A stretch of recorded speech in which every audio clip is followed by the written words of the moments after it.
What's up, everyone? Today I'm going to be talking about Seju Chinese Corkbark Elms. All right, well, what I have here in front of me are three 3-inch starters that we sell on Bonsaify.com that I just sort of randomly picked out of a flat. A 1 gallon that's been hanging around the nursery for probably about 4 or 5 years. And then a 3 gallon that's the same age as this one, but that has been growing in a larger container, and then that I've also done some cutback on. So let's start with these little ones and go through some of the early steps that I like to take with these guys. As you may have already surmised, one of the main selling points of these Seju Elms is that they have these super tiny leaves. Of course, there's actually a smaller variety called Hokkaido, but I find it completely useless in terms of trainability. As you can imagine, I actually think these are probably the best type of elm for Mame specifically. Now, they have really good bark character, but it doesn't come out super fast in the young plants. You have to wait until they either get older or get quite a bit bigger before you really see that bark character. Nevertheless, they do form a good sort of root base pretty easily and have a lot of good characteristics. Not only are the leaves small, but the internodes are really short, and the trees, just like many other types of Chinese elms, will bud out almost anywhere that you cut them. And in fact, these guys, when they're growing vigorously, will actually bud directly from the cambium rather than from just dormant shoots in the bark. So starting with this one, I don't know. Some of these have been wired and some of them haven't. This one obviously has some shape to it, but that might just be because it was crammed into a flat in between some other plants that were growing a bit more strongly. Nevertheless, I can sort of excavate here and look at the space between the root area and the first branching. If you're going to make a mame out of these guys, you really want to minimize any straight sections or anything that has no taper. At this stage, the tree is not really vigorous enough or large enough to do a whole lot with, so I'm just going to set this one aside. This one probably has enough growth to start being a little bit more judiciously interested in. So I've just dumped out a bunch of the soil so that I can kind of see where the roots are coming out of the base down here. And I'm going to go ahead and put a wire on it so that this first roughly 2-inch section isn't completely straight. Now, as with many dwarf cultivars, these guys do have a few downsides. And one of them is that they tend to reverse taper really easily. Any wire scarring or cuts can lead to reverse taper and bulges. So we have to kind of think about them as a little bit challenging to develop into good trees just from the standpoint of reverse taper. Even just two naturally growing strong shoots at the junction can start to create large bulges. And so you have to really consider in the trunk development of your tree, if it's going to be larger than a mame, how you're going to get that bulk and taper into it without getting reverse taper.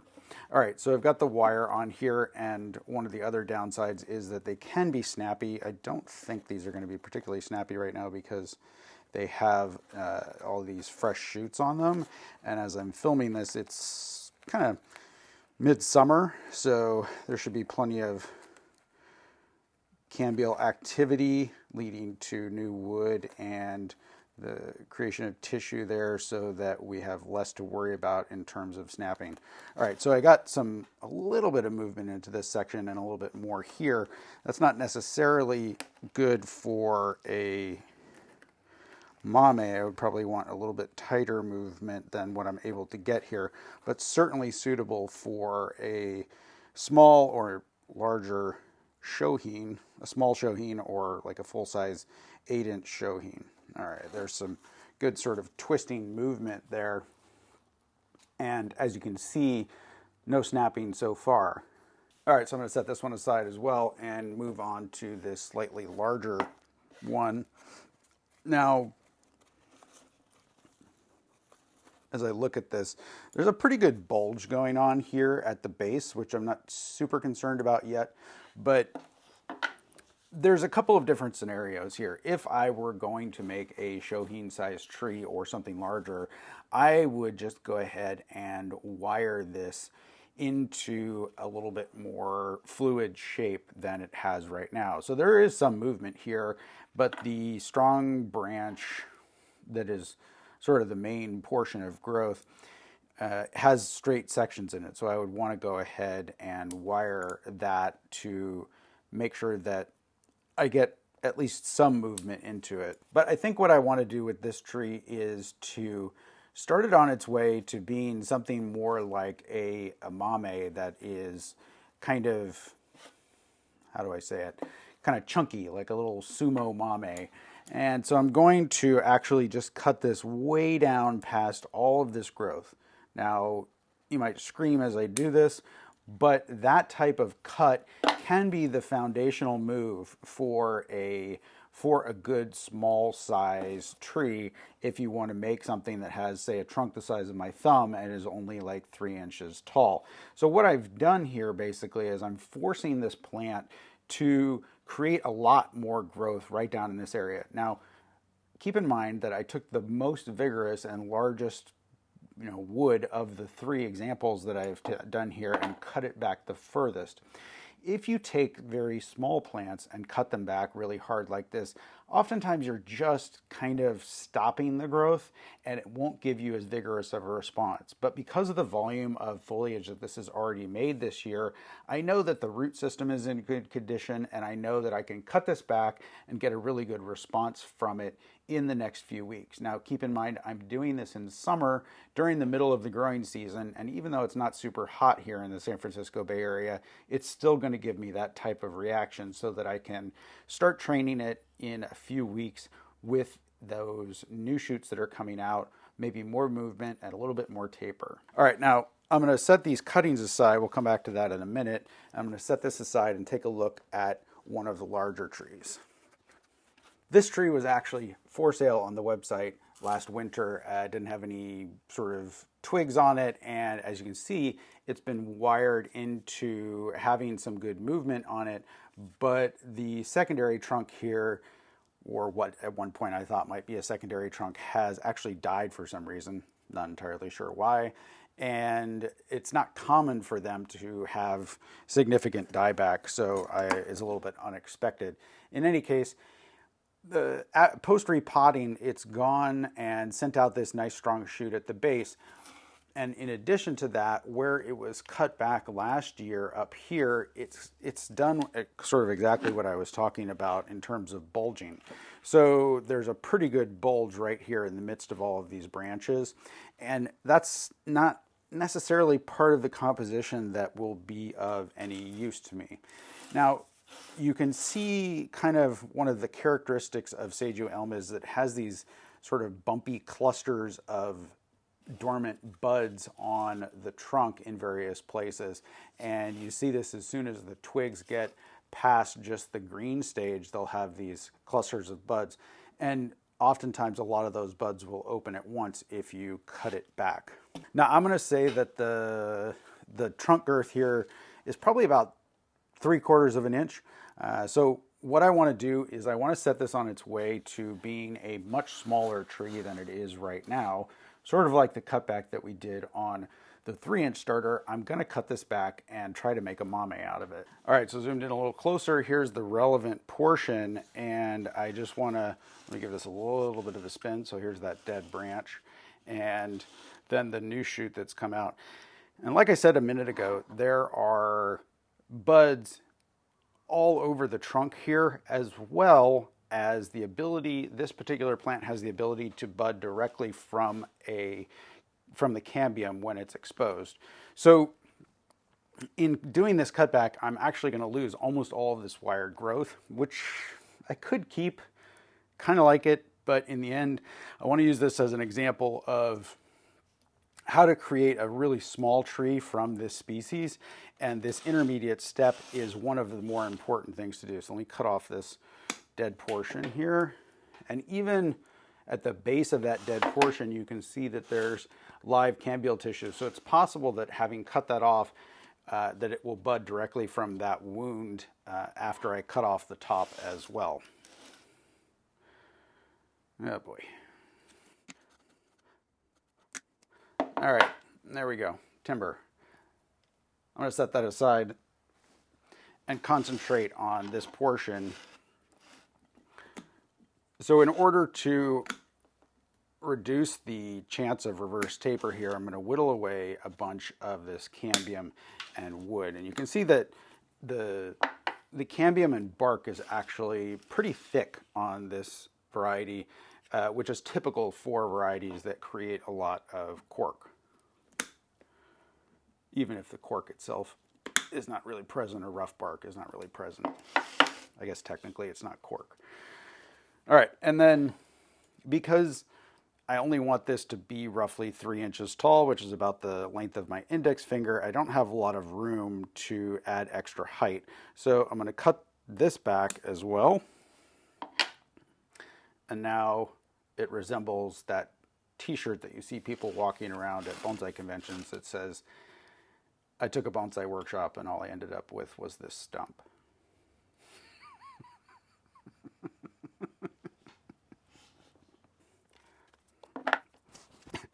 All right, I actually might end up cutting this back further, because the thing is that, you know, a 3-inch tree is a pretty small tree, and I'm going to have to, in order to get this into a tiny pot, I'm going to have to cut some of these big roots.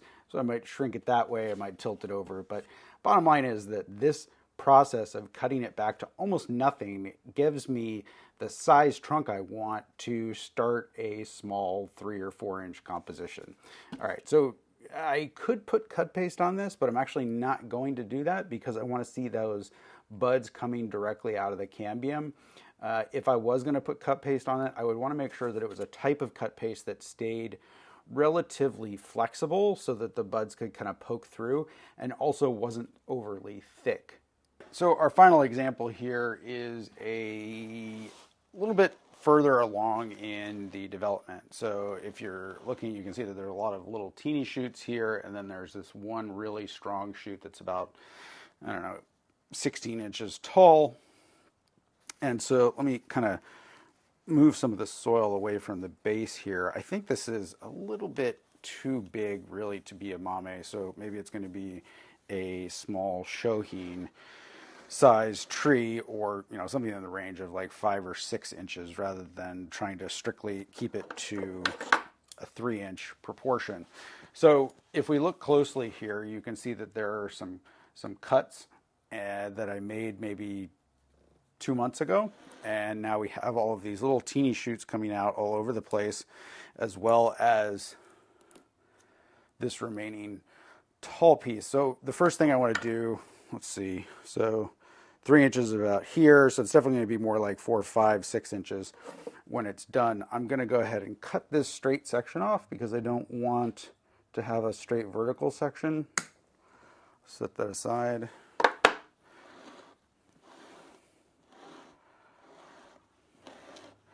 So these shoots are just about perfect in terms of creating some more interest in the tree and moving it along into the ramifications stage. So up to the point where I cut this and these long branches off, I was just growing the trunk.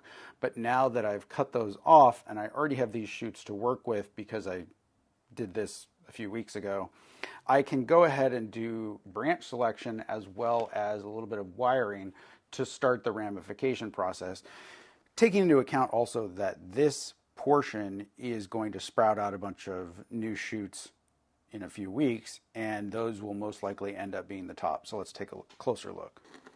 If I kind of move this around and check which side is going to be the front. I'm going to say that our front is probably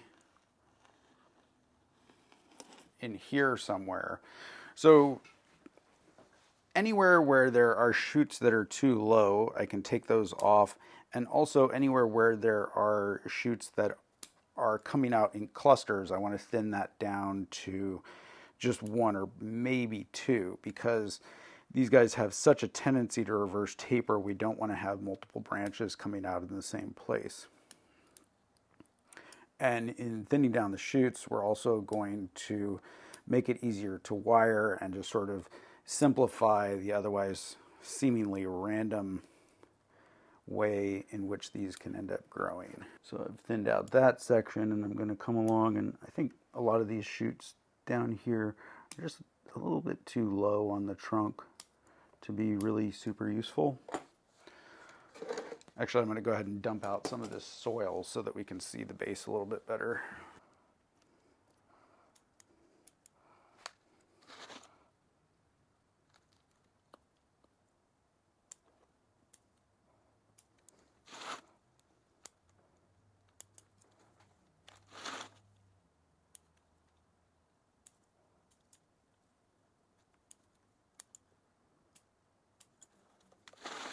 So I'm mostly thinning off shoots that are going downward because I want this to mostly have an upward arching branching pattern. And then in many cases I'm also coming in and just sort of scissoring back longer shoots to about 3, maybe 4 or 5 leaves. Basically what I want to happen is I want more shoots to come out, but I don't want them to come out of these larger branches like the ones that are already here. I want the smaller branches to subdivide into into a larger number of small twigs.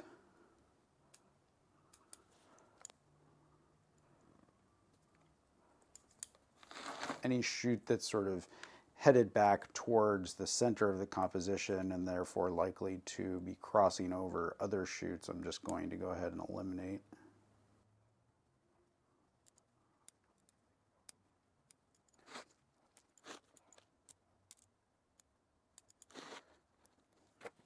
Now, interestingly, although we have a bunch of new shoots here, there actually is a cut that didn't do what I was predicting it would do, and that's this one right here. So you can see that there's just sort of a dried over wound there. I'm going to go ahead and recut it to try to kind of, well, it needs to be cut back anyway, but also to try to stimulate that cambium to bud again.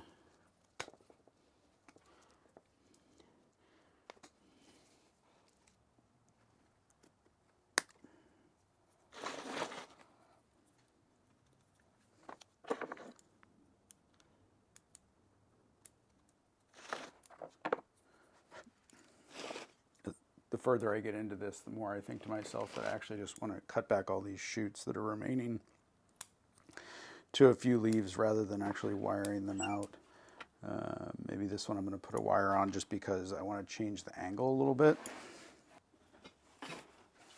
All right, I'll just point out that you can just barely start seeing the cork forming on the base of this tree. It takes a few years with this particular variety and or some pretty vigorous growth, and because these are confined to containers, they will grow like a rocket ship in the ground, but these have been growing more conservatively even in these 3-gallon containers. So I will look forward to seeing the progression of the bark over the next few years as it starts to kind of chunk up in here. And the bark can it can take up a pretty good volume on these types of plants. So it wouldn't surprise me if this trunk, if I let the branches run a little bit and the cork really got developing, was 50% larger just because of bark development over the next 5 years. So a few examples of development work on these Seju Corkbark Chinese Elms. If you want to pick up a couple of these, we have starters available on Bonsaify.com typically, and we will be doing releases of these guys once I have some of them a little bit further along in development, which will probably take a couple of years. So the key thing here is with this species, it's actually relatively easy to root. And so I set these guys that I cut off aside. Anything that is sort of standard cutting size, which would be like, say, this branch, can be dipped in a rooting hormone and stuck the same way that you would stick other cuttings. They're actually pretty pretty quick to root and whatnot. Obviously, when you're doing cuttings, as we've talked about in other videos on this channel, the protection of the cutting from too much sun or low humidity after you've dipped it in rooting hormone and stuck it into a flat of soil is the most important part. So make sure you take those protective measures. I should say, if you wanted to keep something this size, you would need to do an air layer before you cut it off. They're not typically going to root at large size like this. Not to say that they can't, because someone will find a way to root anything. But generally speaking, if you want to be successful, just stick with little cuttings. They're a fast growing species in terms of bulking anyway. That wraps up this video about Seju Elm. Thank you so much for watching. We'll see you next time.